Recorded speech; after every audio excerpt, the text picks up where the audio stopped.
Happy Halloween. I hope everyone's enjoying their Halloween evening. Some of you are probably taking your kids out to go trick-or-treating. Others are handing out candy to the kids. Some of you are just turning your life off and being Halloween Grinches. So if you're doing the latter, just don't do that. That's really being an asshole. Just give the kids candy, goddammit. And also, I'm sure many of you want to watch some horror movies on Halloween. I watched the original Halloween, as I do every Halloween, and I was really worried this was going to be a horror movie because when you look at WWE's track record in Saudi Arabia, it has been absolutely horrendous. Last three shows have sucked. Well, the first show was okay, but the second and third were fucking garbage or abysmal. This was, without question, I thought the best show they've done in Saudi Arabia. I liked it. I enjoyed it. I enjoyed it mostly. Overall, some people are just not going to hate it because it's Saudi Arabia. I look at it as, I'm as critical as anyone of the Saudi Arabia government. And I do follow foreign governments. I do follow foreign policy. I follow politics, so I know what's going on. I'm just not, some guy who reads whatever I see on Twitter and believes it's fact.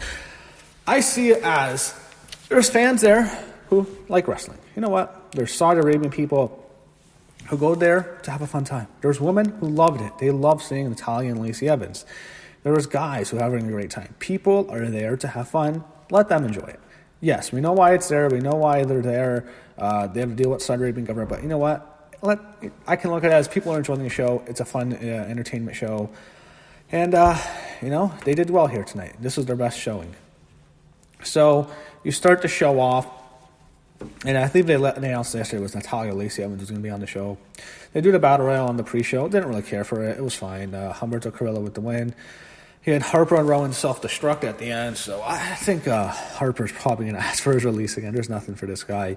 As for Rowan, I think that's probably the best they have for him is this. I don't think he's really that good. I think Harper's very talented, they just don't see him as a star.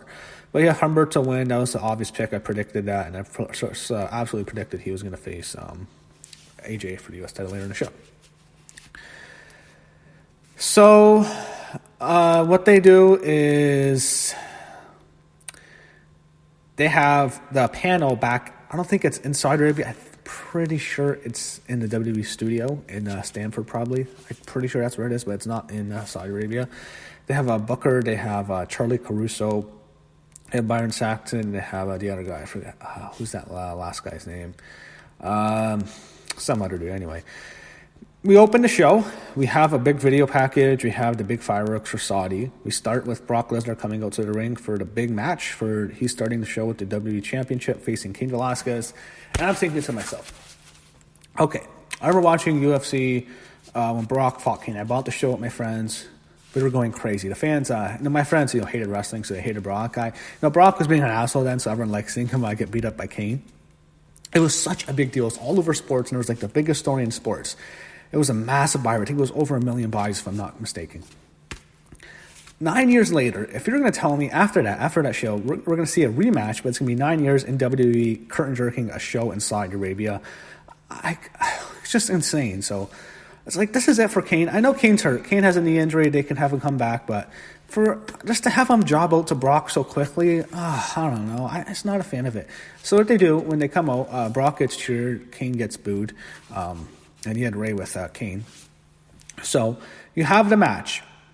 You have an MMA fight. They have Cain doing a lot of leg kicks onto Brock. You have Brock shoving Cain back into the turnbuckle instead of the fence. It was similar to how their first fight started. Brock got him up on the fence before he got tired and got taken down and finished by Cain.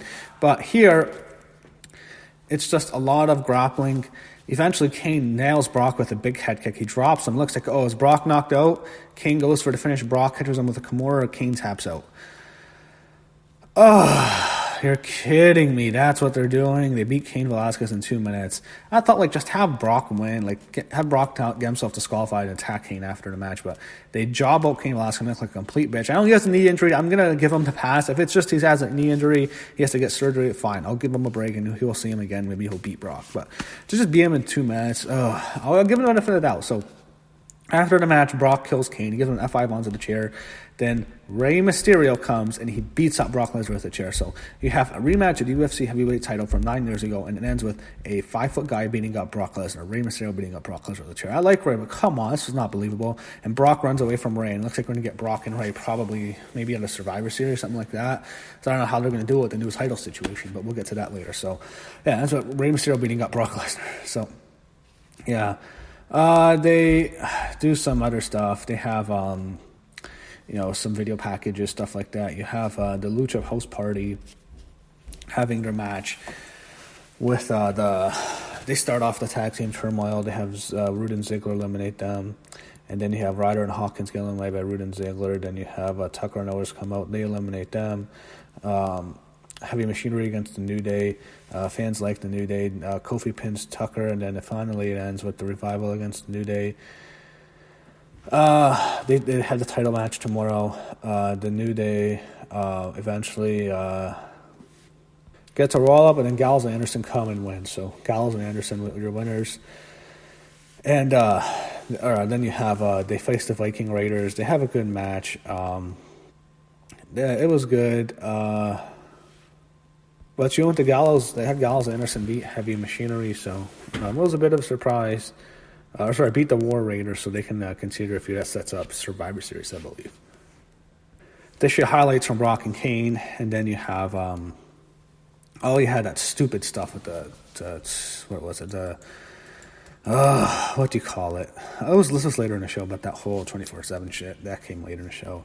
You had Mansoor against Cesaro. Mansoor is very over. They had a good matchup here. I didn't really care for it because I knew what was going to happen. I knew Mansoor was obviously going to win. They had a good matchup here. I really enjoyed it overall. It was well done. Mansoor with the win. He gets interviewed after a match. He does an amazing promo. He talks in Arabic for a while, and the fans love him there, so they're really behind Mansoor. It was well done. It was laid out really well. They got him over, and they had, again, he did well with Greg Hamilton. And, they want him to be a Saudi Arabian star. We'll see. Next, you have Tyson Fury and Braun Strowman. That match I actually liked. I was surprised by this match. So, Strowman comes out. When Strowman's a babyface at first, the fans are chanting for Strowman, not like, they're not really into Fury. Then Fury comes out, and he's dressed up in Saudi Arabian garb. He has the white robe with the red towel over his head. I'm not sure what that's called. I apologize. And he's very over. What I'm thinking is, all I can think of is, Tyson Fury does for one reason. He's a boxer. He wants to do business in Saudi Arabia as a boxer, and he can probably make a lot of money in Saudi Arabia as a boxer fighting jobbers. That's what Tyson Fury's here for. When he sucked up to Saudi Arabia, they really tried to get him over here. This was his plan, and I think it worked. I liked the match. I enjoyed it overall. It was a big man match. Went on a bit too long. I don't think it needed to go on that long. I thought he could have cut off about cut it in half. I thought it would have been better. To me, I've always been a big fan of old school 80s big man matches that last 5 minutes. To me, big man matches should be like Brock versus Goldberg from Mania a few years ago. That's a big man match. That's perfect. Just smash, smash, smash. It's King Kong versus Godzilla. It's awesome. That's what big man matches should be. I don't agree with having a long technical match, but they did well. They set up the ending with Strowman doing a big run to the outside onto Fury, but this time Fury catches him. And what happens is Strowman gets to the apron. He's about to get up, and he gets caught with a big bomb by Fury. And they basically have Tyson Fury win by TKO via countout. So they used a countout for a TKO win. He beat Strowman. They didn't destroy Strowman. They had Strowman in control for a lot of the match, so they didn't ruin him. He just got lost. He lost by countout, to be honest, so it wasn't too bad. But Strowman unable to get back to the ring. Fury gets a countout win. I thought they did the best they could. I liked it. I enjoyed it. It was a spectacle. It was not a good technical match at all, but I had fun watching it, so I liked it. After the match, he had Strowman power slam Fury, so they went to get some for Strowman. You have R-Truth backstage. He runs into the things. It's stupid. He runs into the door and shit. That was dumb. So you have AJ Styles with the OC against Humberto Carrillo. This was all right. I enjoyed it for the most of it. AJ keeps the belt. They did well. It was well worked. They have Humberto. It's like he lost on Raw. The problem is, it's hard to really get into a match where he just did the same shit on Raw. Why do it on Raw if you're going to do it on this show? Like, do they book the show in advance? I don't understand why they had to book this match on Raw. But it was average. It was okay. I'll say that. Yeah, I liked it. It was okay. I liked it. I enjoyed watching it. Just didn't really care too much. You have Hulk Hogan interviewed by Byron Saxton. He calls him Beautiful Byron. It was just awkward. Next, you have Natalya against Lacey Evans in the first ever women's match in Saudi Arabian history. So they're both wearing all black leather. Natalya's all black leather. Lacey is just black clothes. So they have to cover themselves up 100%. You can't show their feet. They can't show their legs. They can't show their arms. They can only show their hands and face. And their hair, I guess. I'm surprised that they can wear hijabs or something like that, but we see their faces. So they're all wearing all black. It looks awkward, and they both have to wear their T-shirts over it. So, okay. You have Natalya come out, and you have Lacey Evans come out. Natalya got some cheers. Lacey Evans, someone threw a bottle, and I got weird. Like, I'll be honest, I was afraid someone was just going to jump out and start stabbing them. Like, come on, it's Saudi Arabia. The match they have girls and women in the crowd during entrances. They're really happy. All the girls have the biggest smile on their faces. They love it. They're crying. All the women are cheering. The women love the match. They have a good match. It's okay. It's a Raw match, but that's all they really needed to have. They hyped them up. They went back and forth. They had a very simple match. It was safe and obviously should be.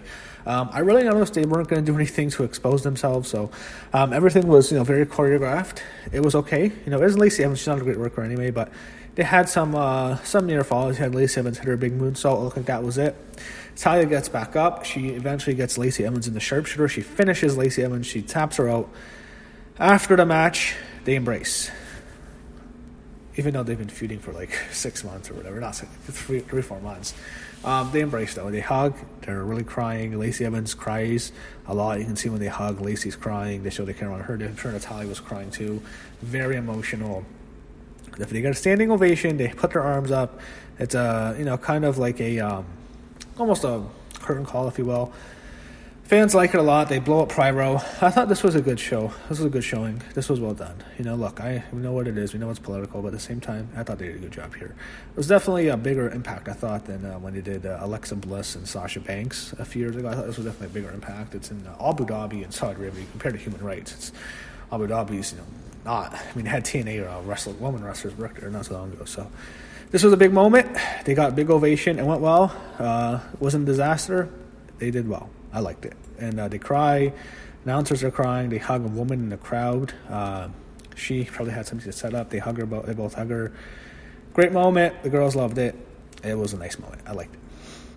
Next, you have Team Hogan against Team Flair. On Team Hogan, you have Roman Reigns, Ali, Shorty G, Ricochet, and Rusev against Team Flair, which you have Randy Orton, King Corbin, Bobby Lashley, Shinsuke Nakamura, and Drew McIntyre. Lashley comes out, they show Lana, and she immediately leaves, so it was just quick. It was in and out. I think she was a bit too revealing, like, oh shit, someone's going to do something. She's not revealing, but it was quick. They all got their own entrances. Hogan and Flair got entrances. They both got big pops.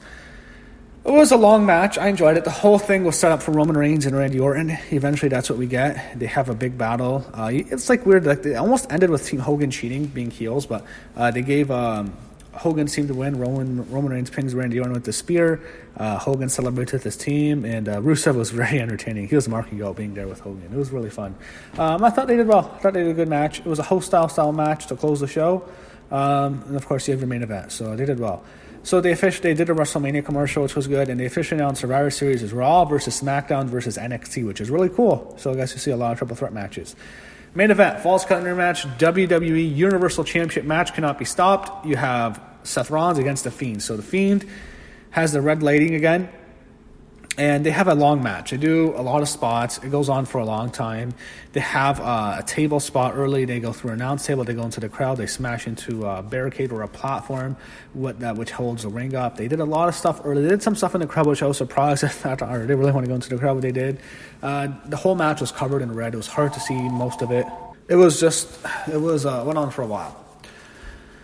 They eventually make their way up the stage, and they go to the stage, and that's where Seth attacks Bray with a whole bunch of curb stones. I think myself, all right, it's over. I was thinking they're going to go there, and he's going to throw him on the platform. He's going to bury him like John Cena did to him in the Last Man Standing match. I got that in my head. It was a match with Cena and Wyatt. That's how this is ending. He eventually hits him. Curb stomp, Bray gets up. Curb stomp, curb stomp, curb stomp. He had one earlier, actually, on the cement Bray kick, though, but he keeps hitting him. He starts hitting him with super kicks. Eventually, he falls off the platform. He dies. Big explosion, big fire. He's dead. Rollins looks there. Eventually, Pyro blinds Rollins, and all of a sudden, the Fiend comes back up. It's like he did the big fall, and he got back up, kind of like almost ended like the original Halloween, if you will. That's what I thought. Eventually, he attacks Seth Rollins. He beats him down. He gets him in the mandible claw. It's on for a while. Rollins tries to get out. The Fiend still has it, and he hits him into a Sister Abigail on the floor. 1, 2, 3. The Fiend is the new Universal Champion. Holy shit. Was not expecting that. That was an awesome moment. I marked out saying that. I was really happy just to see the Fiend get the belt. That was an awesome moment for Bray Wyatt. What a great run for him. After all that stuff, his character was stale. He came back when the Fiend character did the Firefly Funhouse, and now he is the new WWE Universal Champion.